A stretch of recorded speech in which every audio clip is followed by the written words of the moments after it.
Sinabi ni Dr. Ron Jean Solante, isang infectious disease expert, na may kaso na ng tinatawag na super flu o H3N2 virus sa Metro Manila. Paliwanag naman ni Solante, ang naturang sakit ay type A influenza. Ibig sabihin, ikinukonsiderang mutation ng influenza A virus. Ilang sintomas ng super flu ang ubo, lagnat, hirap sa paghinga na nagtatagal ng 5 hanggang 7 araw. Hindi naman malala ang super flu pero hindi dapat makampante ang publiko dahil maaari itong mauwi sa komplikasyon. In some degree of vulnerable population, pwede silang mag-develop ng infection just like the seasonal influenza. Para mababa yung immune response nila, they can go to the hospital, no? Pwede silang mag-severe pneumonia, pwede ring mag-complication. They can develop the complications of flu. Ang complication ng flu, hindi lang yan respiratory ha, it can also lead to sakit sa puso, no? Kagaya ng atake sa puso. Or even a stroke can also be a manifestation of an influenza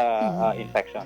Ang tinig ni Dr. Ron Jean Solante, isang infectious disease expert. Binigyan diin ni Dr. Solante na madaling dapuan ito ang mga may comorbidity o iba pang sakit, mga senior citizen at mga bata.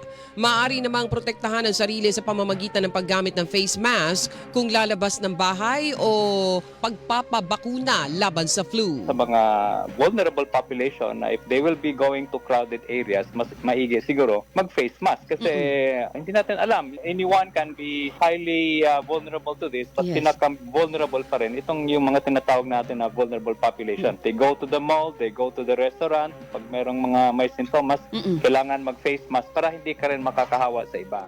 Ang tinig ni Dr. Ron Jean Solante, isang infectious disease expert.